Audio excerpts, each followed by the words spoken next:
মন আমার কাঁদে রে, প্রাণ আমার কাঁদে রে, যেতে সোনার মদিনা। মদিনা যেতে চান কিনা? যারা বললেন না তারা মনে হয় চান না। জোরে জোরে কোন মদিনায় যেতে মন চায় কিনা? আল্লাহ যেন কবুল করে নেয়, সকলে জোরে জোরে বলে আমিন। মন আমার কাঁদে রে, প্রাণ আমার কাঁদে রে, যেতে সোনার মদিনা। যে মদিনা ধন্য হলো, এ তো ঠিকানা। মন আমার কাঁদে রে, প্রাণ আমার কাঁদে রে, যেতে সোনার মদিনা। বালাগাল উলা বি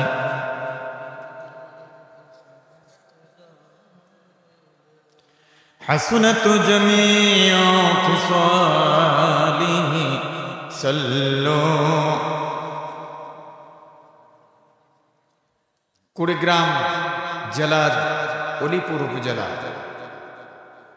গোড়াই রঘুরাই সাতার দারার পার নুরানি হাফিজিয়া মাদ্রাসা হাফিজ ছাত্রদের প্রাজ্ঞা প্রদান উপলক্ষে এবং কবরবাসীদের রুহের মাগফিরাতের জন্য নবম বার্ষিক তাফসীরুল কুরআন মাহফিলের শ্রদ্ধেয় সভাপতি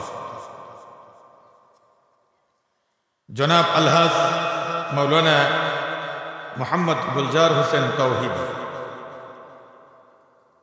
সুপার মুসল্লিপাড়া বাহারুল্লাহ রাবিয়া দাখিল মাদ্রাসা, বোড়াবড়ি উলিপুর কুড়িগ্রাম। আল্লাহ মোহতারামকে কবুল করুন। পার্শ্বে বসা আছেন বর্ষিয়ান আলেমে দ্বীন বিশিষ্ট জননেতা আল্লামা আব্দুস সালাম দামাত বরকাতুহুম আলিয়া। আমার আগে আলোচনা করেছেন কুড়িগ্রামের একজন জননন্দিত মুফাসসির, ইতিমধ্যে বাংলাদেশের প্রত্যন্ত অঞ্চলে যিনি যুবকদের মনে সাড়া জাগিয়েছেন, আমার কলিজার টুকরা, হৃদয় থেকে যাকে মোহাব্বত করি, আল্লামা সিরাজুল ইসলাম ফারুকী দামাত বরকাতুহুম আলিয়া, আরবি প্রভাষক বাসরা আজিজিয়া সিনিয়র মাদ্রাসা, সভাপতি বাংলাদেশ মাজলিসুল মুফাসসিরিন কুড়িগ্রাম জেলা। আল্লাহ ওনাকে কবুল করো। মুরব্বিয়ান যুবক বন্ধুরা, স্নেহাস্পদ ছোট ছোট ছেলেরা, পর্দার আড়ালে শ্রবণরত মা ও বোনেরা, মাদ্রাসার মুহতামিম মুদাররিসিন কমিটির সদস্যবৃন্দ, ছাত্রছাত্রী এবং অভিভাবকবৃন্দ, আসসালামু আলাইকুম ওয়া রাহমাতুল্লাহি ওয়া বারাকাতুহু। আল্লাহ পাকের দরবারে হাজার কোটি শুকরিয়া জানাই, যে মহান মনিব, এই পীর আউলিয়ার দেশ, মসজিদ মাদ্রাসার দেশ, আজান একামতের দেশ, প্রিয় জন্মভূমি বাংলাদেশকে আল্লাহ তার কোরআনের জন্য কবুল করেছেন। এখন কোরআনের কথা বলতে আর অনুমতি লাগে না, এজন্য সকলে শুকরিয়া জানাই, জোরে জোরে বলি আলহামদুলিল্লাহ। বিগত 17 বছর কোরআনের মাহফিলে কথা বলতে পারি নাই, মাইক কেড়ে নিয়েছে। কোরআন থেকে কথা বললেন। এক শ্রেণীর নামধারী মুসলমান ছিল যারা সমাজে জুলুম করেছে, জালেম এবং ফেসিবাদের দোসর, আবু জেহেলের উত্তরসূরি, ফিরআউনের উত্তরসূরিরা আমাদের সামনে থেকে মাইক কেড়ে নিয়েছে, আমাদেরকে অকথ্য ভাষায় গালিগালাজ করে মঞ্চের মধ্যে অপদস্থ করে পুলিশের হাতে সোপর্দ করেছে। আজ সে পরিবেশ আল্লাহ তাআলা ঘুরিয়ে দিয়েছেন, কোরআনের কথা ওপেন চলছে। আশা করি আগামীর বাংলাদেশ আল কোরআনের বাংলাদেশ। যারা বললেন না তারা চান না, মুসলমান হিসাবে বলেন, আগামীর বাংলাদেশ আল কোরআনের, আগামীর পার্লামেন্ট আল্লাহর কোরআনের পার্লামেন্ট। আল্লাহ কবুল করুন, জোরে কোন আমিন। আমার ভাইরা, আলোচনার সূচনা লগ্নে আকীদা সঠিক করার জন্য একটি কথা বলে দিচ্ছি, তা হচ্ছে এই, বলেন তো সমস্ত ক্ষমতার মালিক কে? মাশাআল্লাহ, আকীদা তো ঠিক আছে। সমস্ত ক্ষমতার মালিক কে? চিল্লায় বলতে হবে, জোরে জোরে বলতে হবে, জোরে কোন সমস্ত ক্ষমতার মালিক কে? কিন্তু আমাদের বাংলাদেশের সংবিধানে লেখা আছে সমস্ত ক্ষমতার মালিক জনগণ। তাহলে এটা কি কুফরি কিনা? কথা কয় না, কুফরি না? অতএব আমাদের দাবি হলো আগামীর পার্লামেন্টে এটা সংশোধন করে সমস্ত ক্ষমতার মালিক আল্লাহ, এই কথাটা সংবিধানে লাগাতে হবে। আমরা রাজি আছি কিনা? কুড়িগ্রামের মুসলমান কারা কারা রাজি? হাতটা তুলে আমার আল্লাহকে দেখা। লিল্লাহি তাকবীর। আল্লাহ রাব্বুল আলামিন বলেন, কুলিল্লাহুম্মা মালিকাল মুলক তুতিল মুলকা মান তাশা ওয়া তানজিউল মুলকা মিম্মান তাশা ওয়া তু'ইজ্জু মান তাশা ওয়া তুযিল্লু মান তাশা বিয়াদিকাল খায়র ইন্নাকা আলা কুল্লি শাইইন কাদির। ও নবী, আপনি বলেন কুলিল্লাহুম্মা মালিকাল মুলক, মুলকের মালিক কে? জোরে জোরে বলেন, মুলকের মালিক কে?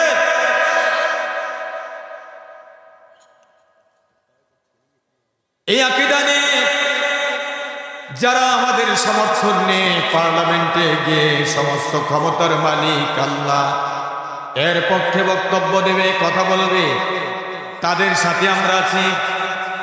কথা কয় না?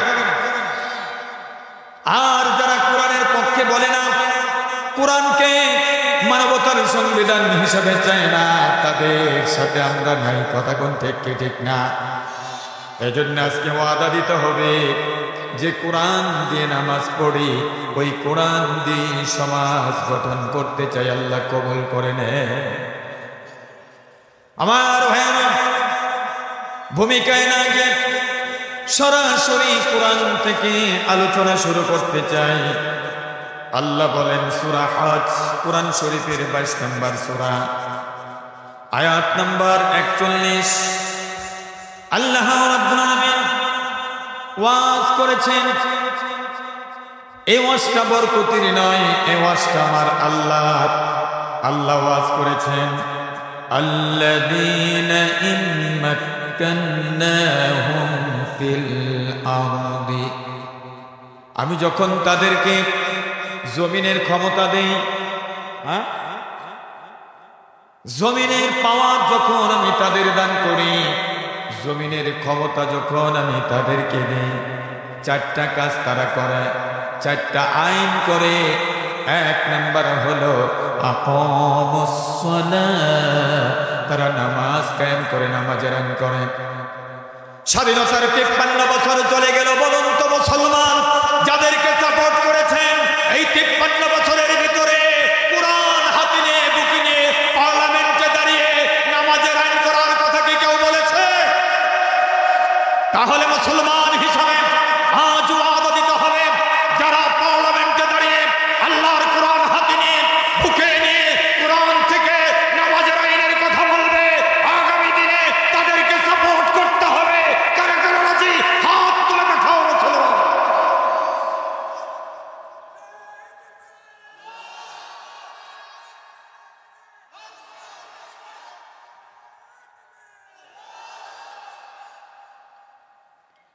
আমার ভাইয়েরা, 1 নাম্বার কাজ হলো আকামুস সালাত, তারা নামাজ কায়েমের কথা বলবে, নামাজের আইন পাশ করবে। নামাজের রক্ত হলে মানুষগুলো যেন নামাজে যায়, সেজন্য তারা আইন করে নেবে। বলুন তো, আজান শুনলে নামাজে যাওয়া দরকার আছে না নাই? হুকুমটা কার? এই আইনটা কার? وَإِذَا نُودِيَ لِلصَّلَاةِ مِنْ يَوْمِ الْجُمْعَةِ فَاسْعَوْا إِلَى ذِكْرِ اللَّهِ وَذَرُوا الْبَيْعَ ذَلِكُمْ خَيْرٌ لَكُمْ إِنْ كُنْتُمْ تَعْلَمُونَ। আল্লাহু আকবার। শোনো মুসলমান, বলো রে আজান, মসজিদে চলো পড়িতে নামাজ, খুশি হবেন জুল জালাল শোনো মুসলমান বলো রে আজান। মারহাবা কোন। সুতরাং আজান হলে সব কাজ ফেলে দিয়ে নামাজে যেতে হবে, এটা আল্লাহ পাকের জিকির। কথা কোন ঠিক কি ঠিক না? কিন্তু আমাদের দেশের মানুষ আজান হলে কি নামাজে যায়?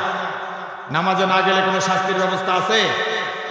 আমাদের দেশে বরং একটা কথা চালু আছে, নামাজ রোজা ফরজ, যার যার খরচ, করলে করো না করলে নেই।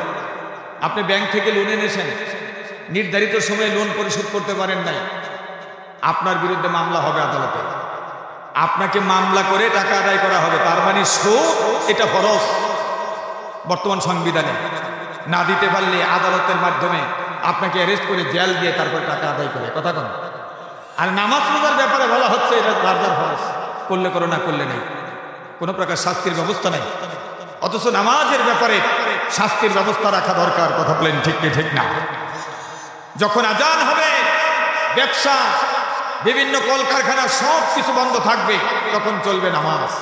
আবার নামাজ শেষ, আবার কাজে চলে আসতে হবে। ফাইদা কুদিয়াতিস সালাহ ফান্তাশিরু ফিল আরদ। নামাজ শেষ বসে থাকার দরকার নাই, এখন ছুটেও, এখন ছড়িয়ে পড়ো ময়দানে, হালাল রিজিকের জন্য, আল্লাহ পাকের সন্তুষ্টির জন্য ময়দানে ছড়িয়ে পড়ো। তার মানে যারা নামাজ পড়বে তারা কাজ করবে, আবার কাজ শেষ হবে, নামাজ পড়বে, আবার কাজ করবে। এটাই হলো বিধান। কথা কোন ঠিক কি ঠিক না? মান আকামাস সালাতা ফাকাদ আকামাদ দ্বীন। যে নামাজ কায়েম করলো সে যেন দ্বীনকে কায়েম করলো। ওমান হাদামাস সালাহ ফাকাদ হাদামাদ দ্বীন। আর যে ব্যক্তি নামাজ ছেড়ে দিল সে যেন দ্বীনকে খর্ব করলো। এখন আজানের পরে বুড়া বাবা হাঁটতে পারে না, ফজরের সময় মসজিদে চলে যায়, যুবক ছেলেটা শুয়ে শুয়ে ঘুমায়।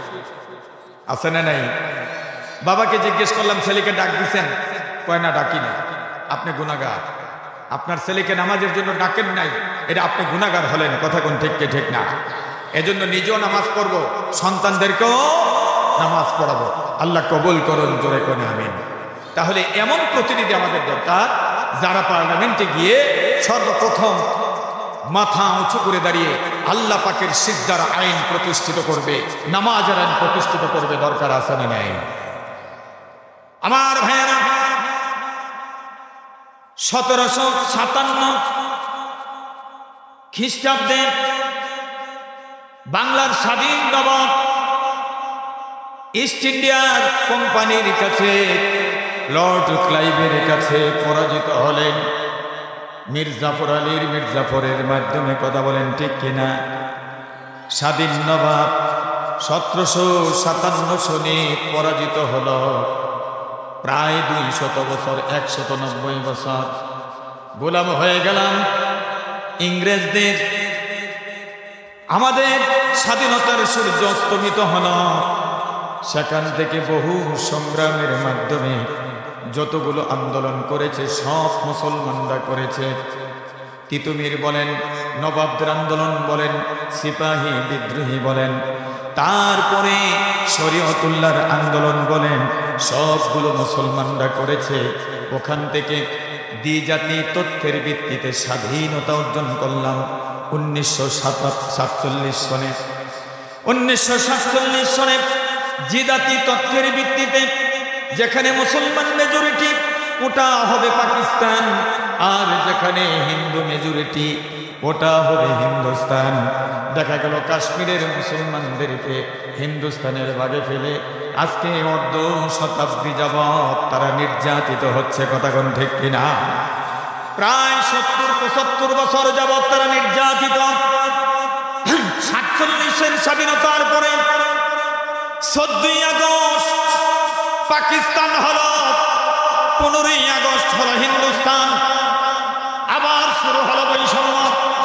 মনে করেছি মুসলিম অধ্যুষিত দেশ হিসেবে আমাদের মনে হয় কোরআনের শাসন দেবে, আল্লাহর নবীর সুন্নতের শাসন দেবে, কিন্তু না, আমাদের ওপর শুরু হলো নির্যাতন, শুরু হলো বৈষম্য, আবার শুরু হলো আন্দোলন।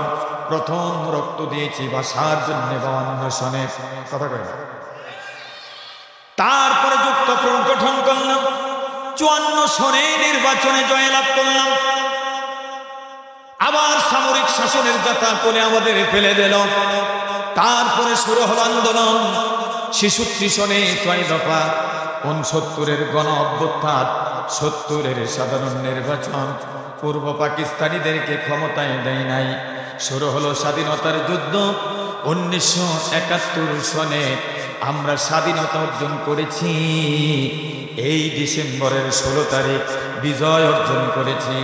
মনে করেছি ইসলাম আসবে, কোরআনের শাসন কায়েম হবে না। কোরআনের শাসনের পরিবর্তে আমাদের বাক স্বাধীনতা কেড়ে নেওয়া হলো, কথা বলার স্বাধীনতা কেড়ে নেওয়া হলো, একদলীয় শাসন ব্যবস্থা আমাদের উপর চাপিয়ে দেওয়া হলো। ধর্মনিরপেক্ষতা বাদ দিয়া ধর্মীয় সব রাজনীতিগুলো, পত্রিকাগুলো বন্ধ করে দেওয়া হলো, কথা কয় না। তারপরে একটু আশার আলো, 75 মানুষ দেখলো আবার আসলো সামরিক শাসন।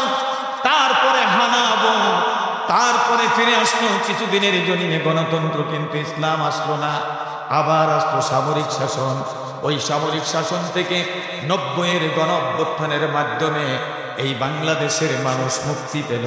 শুরু হলো গণতান্ত্রিক ধারা, কিন্তু ইসলাম আসে নাই। 2006 28শে অক্টোবর আবার দেশের স্বাধীনতার সূর্য অস্তমিত হয়ে গেল। প্রায় 17-18 বছর নির্যাতিত হলাম, কথা বলতে পারি নাই।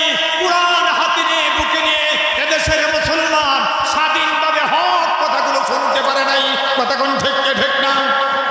চরম বৈষম্যের শিকার হলো জাতি, নির্যাতিত হলো 17 বছর। আবার ফুসে উঠেছে আমাদের প্রান্তীয় কলিজার টুকরা ছাত্র জনতা। বৈষম্যহীন একটা আন্দোলন, বৈষম্যহীন সমাজ উপহার দেওয়ার জন্য বৈষম্য বিরোধী ছাত্র আন্দোলন। এই ছাত্র আন্দোলন গণ আন্দোলনের উদ্ধারণ করলো। জুলাই আগস্টের বিপ্লবে আগস্টের 5 তারিখ আমরা দ্বিতীয়বার স্বাধীনতা অর্জন করলাম। কিন্তু 1,500-এর অধিক তরুণ ছাত্র জনতা বুকের তাজা রক্ত ঢেলে দিয়ে শাহাদাতের তামান্না পান করেছে, কথা কোন ঠিক না? এই শাহাদাতের বিনিময়ে প্রায় 50,000 মানুষ আহত হয়েছেন, চিকিৎসা নিচ্ছেন। কেউ চোখ হারিয়েছে, কেউ হাত হারিয়েছে, কেউ পা হারিয়েছে, কেউ বা পিঠে বাড়ি হারিয়েছে। এর বিনিময়ে স্বাধীনতা পেয়েছি, সুযোগ হয়েছে উলামায়ে কেরামদেরকে ঐক্যের সেতুবন্ধন তৈরি করে সব ভুলে যেতে হবে। ঐক্যের বন্ধনে আবদ্ধ হয়ে আল্লাহর কোরআনকে সামনে রেখে বাংলাদেশে একটা কোরআনের সমাজ কায়েম করতে হবে। আর এই সমাজের জন্য কুড়িগ্রাম থেকে স্লোগান উঠবে, এওয়ালিপুর থেকে স্লোগান উঠবে, ওই স্লোগানে আকাশ বাতাস মুখরিত হবে। আর আমরা কাঁধে কাঁধ মিলে আগামী দিনগুলোতে আল্লাহর কোরআনের সমাজ ব্যবস্থা কায়েম করব। এক কথায় বলেন একমত কিনা? কারা কারা একমত? হাত তুলে আমার আল্লাহকে দেখাও।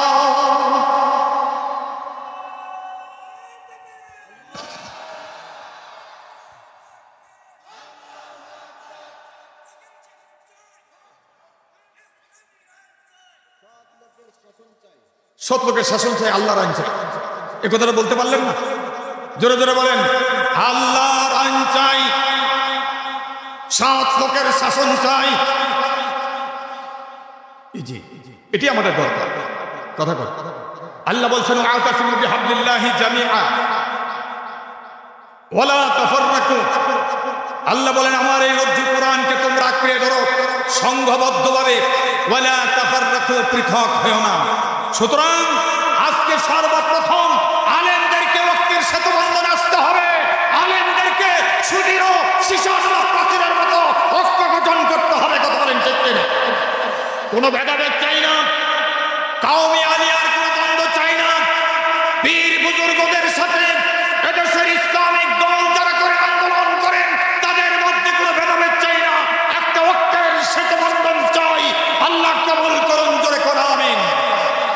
ঐক্যবদ্ধভাবে আল্লাহর কোরআনকে ধরতে চাই, ঐক্যবদ্ধভাবে সমাজ থেকে বাতিলকে উৎখাত করে আল্লাহর কোরআনের সমাজ কায়েম করতে চাই।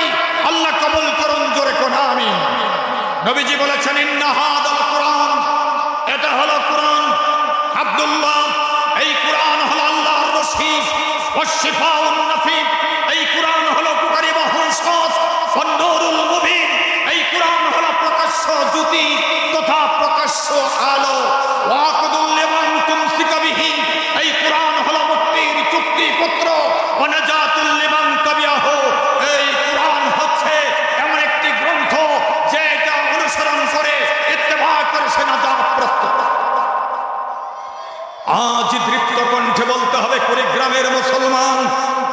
ময়দানে আখিরাত আল্লাহর আদালতে আমরা মুক্তি চাই কিনা, আল্লাহর আদালত থেকে মুক্ত হয়ে জান্নাতের বাসী হতে চাই কিনা, তাহলে কোরআন ধরতে কোনো আপত্তি নাই তো।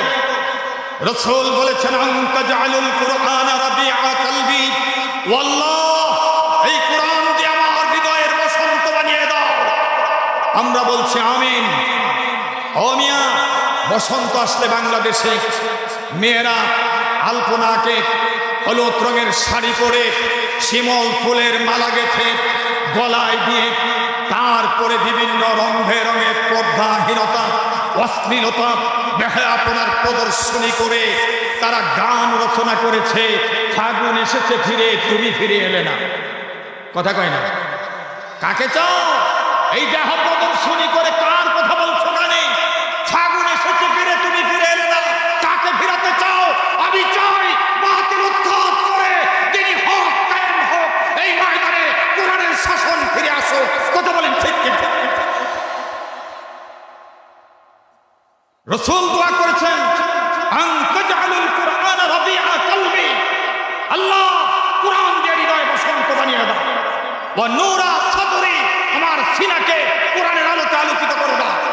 আজ 4টি হাফেজে কোরআন পাগড়ি নিয়েছে, রুমাল নিয়েছে, টুপি পরিয়েছি, তাদেরকে বলতে চাই এই হাফেজে কোরআনদের মাধ্যমে বাংলার জমিনে কোরআনের শাসন ব্যবস্থা কায়েম করে দিন।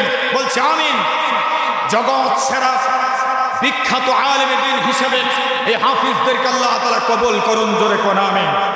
তাদেরকে যারা সহযোগিতা করছেন, তাদেরকে যারা সহযোগিতা করেছেন, লজিং নিয়েছেন, তাদের খাবার পাঠিয়েছেন, কাপড় কিনে দিয়েছেন, কোরআন শরীফ কিনে দিয়েছেন, থাকার জন্য ঘর করে দিয়েছেন, আল্লাহর শপথ করে বলছি ময়দানে আখিরাতে আপনাকে আল্লাহ মাফ করে জান্নাতি দিয়ে দিবেন। তাদের সুপারিশ আপনাকে মাফ করে দিবেন। রাসূল বলছেন মান ক্বারা আল কুরআনা ফাস্তাযহারাহু ফাহাল্লা হালালাহু ওয়া হাররামা হারামাহু ওয়া আদখালাহু আল্লাহুল জান্নাহ ওয়া শাফাআহু ফি আশরাতিন মিন আহলি বাইতিহি কুল্লুহুম ক্বাদ ওয়াজাবাত লাহুন নার। আল্লাহর নবী বলেছেন যে ব্যক্তি কোরআন পড়ে, কোরআনকে হিফজ করে, কোরআনে বর্ণিত হালালগুলোকে মেনে চলে, হারামগুলোকে বর্জন করে, ফাদখালাহু আল্লাহুল জান্নাহ, আল্লাহর জন্য ওয়াজিব হয়ে যায় তাকে জান্নাতে প্রবেশ করানো। এখানে আছে। এখন রাসূল বলেছেন শুধু তারা একা একা জান্নাতে যাবে না, ওয়া শাফাআহু ফি আশরাতিন মিন আহলি বাইতিহি কুল্লুহুম ক্বাদ ওয়াজাবাত লাহুন নার। এমন 10 জনকে সুপারিশ করে জান্নাতে নিয়ে যাবেন যাদের উপর জাহান্নাম ওয়াজিব। আপনারা কি চান এই হাফেজরা আপনাদের সুপারিশকারী হোক? কথা কয় না? তাহলে এক একটা হাফেজের অভিভাবক হয়ে যান। নিজের সন্তানগুলোকে মাদ্রাসায় দেন, সন্তান যদি না থাকে মাদ্রাসার একটা ছেলেকে সন্তান বানান, সন্তান বানিয়ে তার অভিভাবক হয়ে যান। আমি আরেকটা বুদ্ধি দিয়ে দিই, আপনার ছেলে মেয়ে বড় হয়ে গেছে, এখন আর সুযোগ নেই। ছেলের ঘরের নাতিটারে মাদ্রাসায় দিবে, মেয়ের ঘরের নাতিটারে মাদ্রাসায় দিবে, এটারও সুযোগ নাই। প্রতিবেশী এক ভাই আছে, তার ছোট্ট বাচ্চা আছে, সামর্থ্য কম। আপনি বলবেন তোর এই বাচ্চাটাকে আমাকে দে, তাকে আমি হাফেজ বানাবো, আলেম বানাবো, দাওরা হাদিস পাস করবে, কামেল পাস করবে, মাস্টার ডিগ্রি করবে, সব খরচ আমি দেবো, পরে তোর সন্তান তুই নিয়ে আসবো। আপনি একজন অভিভাবক হয়ে গেলেন, আল্লাহর কসম কিয়ামতে আপনাকে আল্লাহ জান্নাতে অবশ্যই দিয়ে দেবে, এতে কোনো সন্দেহ নাই। সেজন্য যে কোরআনকে মহব্বত করলে নাজাত পাওয়া যায়, যে কোরআনকে মহব্বত করলে মুক্তি পাওয়া যায়, যে কোরআনের ছাত্রের অভিভাবক হলে জান্নাত পাওয়া যায়, ওই কোরআনের সমাজ কায়েম হলে না জানি দেশটা কত সুন্দর হতো। কথা কয় না? কেমন সুন্দর হতো দেশ। হযরতে ওমর মুসলিম জাহানের খলিফা, অর্ধ পৃথিবী শাসন করেছেন, গভীর রাত্রে হেঁটে হেঁটে প্রজাদের দুঃখ দুর্দশা দেখছেন। হঠাৎ করে শুনতে পেলেন দেয়ালের ওপার থেকে কান্নার শব্দ, তাও আবার শিশুদের কান্না। হযরত ওমর দেয়াল টপকে আঙিনায় প্রবেশ করে দেখেন একজন মহিলা 3-4 জন বাচ্চা চতুর্দিকে বসে বসে কাঁদছে। মহিলা পাতিলের মধ্যে আগুন ধরিয়ে কি যেন রান্না করছে। গভীর রাত। ওমর প্রশ্ন করলেন, এত রাত করে পাক করেন কেন? কি কারণ আপনার বাচ্চারা কাঁদতেছে? মহিলা বললেন, কে আপনি? চিনি না। আমার ঘরে আজকে 3 দিন ধরে কোনো খাবার নাই। এই বাচ্চাগুলো প্রতিদিন খাবার চায়, দিতে পারি না। আজও খাবারের জন্য কান্নাকাটি শুরু করছে, কোথায় থেকে খাবার দেব। পাতিলায় পানি দিয়ে কিছু পাথর দিয়ে জাল দিচ্ছি, হয়তোবা কাঁদতে কাঁদতে গভীর রাত্রে ওরা ঘুমিয়ে পড়বে। ওদেরকে ঘুম পড়িয়ে আমিও ঘুমায়া যাব। এই অক্ষমতা তাদের কাছে কেমনে প্রকাশ করব, এই কারণে আমি এই অভিনয় করছি। আমিরুল মুমিনিন ওমর চোখের পানি ছেড়ে দেন, টিপ টিপ করে ঝর্ণার ফুটার মতন চোখের কোণা দিয়ে পানি পড়ছে, দাড়ি ভিজে যাচ্ছে, বুক বরাবর জামার উপরে চোখের পানিগুলো পড়ছে। ওমর বললেন, মা কাঁদবেন না, কিছুক্ষণের ভিতরে আপনার কাছে খাবার পৌঁছে যাবে। ওমর দৌড়ে চললেন বাইতুল মালে। আসলামকে বললেন, চাবি কোথায়? বাইতুল মালের তালা খোলো। বস্তা বড় আটা, সবজি, তারপর মিঠাই, গুড়, সবগুলো বনে হযরত ওমর নিজের কাঁধের মধ্যে বোঝা উঠায় নিলেন। আসলাম বললেন, আমিরুল মুমিনিন, আপনি মুসলিম জাহানের খলিফা, আপনি যদি বোঝা গ্রহণ করেন এটা বড়ই আমার কাছে বেমানান মনে হয়, আপনি আমার কাঁধে দেন। ওমর বললেন, আসলাম, কিয়ামতের কঠিন ময়দানে আমার পাপের বোঝা কেউ গ্রহণ করবে না, কেউ গ্রহণ করবে না, বহন করবে না। অতএব আমাকে আমার দায়িত্ব পালন করতে দাও। গভীর রজনীতে ওই মহিলার কিনারে খাবার নিয়ে গেলেন ওমর। নিজের হাতে আটার খামির করলেন, রুটি তৈরি করলেন, সবজি পাকালেন, হালুয়া বানালেন। বাচ্চাদেরকে 2 রানের উপর বসায়া রুটিগুলো ছিঁড়ে ছিঁড়ে চোখের পানি ফেলে ফেলে বাচ্চাদের মুখে খাবার তুলে দেয় আর বলে, ওমর, ও আল্লাহ, কিয়ামতের দিন আমি ওমরকে তুমি মাফ করে দিও। মহিলা বুঝতে পারলেন তিনি আর কেউ না, তিনি হলেন হযরত ওমর। আমার ভাইয়েরা, বুকে হাত দিয়ে সত্য গোপন না করে অকপটে বলবেন, বাংলার জমিনে একজন ওমর আছে, যেখানে মানুষ বিপদগ্রস্ত, যেখানে দুর্যোগ, ওখানেই সেই ওমর ছুটে যায়। আমি দেখেছি গত বছর বন্যার সময় এই কুড়িগ্রামে তিনি ছুটে এসেছেন, মানুষকে ত্রাণ দিয়েছেন। আগুনে পোড়া মানুষগুলোকে চিটাগাঙে গিয়েছেন, তিনি ত্রাণ দিয়েছেন। সিলেট মৌলভীবাজারে বন্যা দুর্গত এলাকায় তিনি ত্রাণ দিয়েছেন। বুক বরাবর পানির মধ্যে নেমে গত বন্যার মৌসুমে ফেনীতে গিয়ে, লক্ষ্মীপুরে, নোয়াখালী গিয়ে মানুষকে ত্রাণ দিয়েছেন। যেখানে বিপদ সেখানে তিনি ছুটে যায়, সেখানেই তিনি ছুটে গিয়েছেন। এমনকি বৈষম্য বিরোধী এই ছাত্র আন্দোলনে জুলাই আগস্টের মহাবিপ্লবের মাধ্যমে ফেসিবাদ থেকে যখন মানুষ মুক্তি পেল, জালিম থেকে মানুষ যখন মুক্তি পেল, নব্য ফেরাউন থেকে মানুষ যখন মুক্তি পেয়ে স্বাধীনতা পেল, এই যুদ্ধ করতে গিয়ে, আন্দোলন করতে গিয়ে যারা শহীদ হয়েছেন, শহীদ পরিবারকে 2 লক্ষ টাকা করে তিনি নিজের হাতে দিয়ে দিয়েছেন। এই বাংলার ওমরকে, তার নাম কি আপনারা জানেন নাকি? একটু দৃপ্ত কণ্ঠে বলেন তো, বাংলার ওমরের নাম কি? মাশাআল্লাহ, এই বাংলার ওমরের নাম হলো ডক্টর শফিকুর রহমান। আমার মনে হয় আল্লাহর কোরআনের খেলাফত যদি বাংলার জমিনে কায়েম হয়, আরেকটা ওমর বাংলার মানুষ পাবে। ঘরে ঘরে দুর্গত পীড়িত মানুষের কাছে খাবার পৌঁছে যাবে, এতে কোনো সন্দেহ নাই। কথা বলেন, দুঃখ থাকবে না, দুর্দশা থাকবে না, মানুষের কোনো বৈষম্য থাকবে না, অবিচারে মানুষগুলো কাঁদবে না, বিচার প্রার্থী হয়ে মানুষের ধারে ধারে ঘুরবে না। এজন্যই এই বাংলার ওমরের হাতকে শক্তিশালী করার জন্য আমাদেরকে আর কিছু করা দরকার নাই, শুধু কোরআনের আন্দোলনে শরীক হতে হবে। বলুন তো, কুড়িগ্রাম অলিপুরের মুসলমান কোরআনের আন্দোলনে শরীক হতে রাজি আছে কিনা?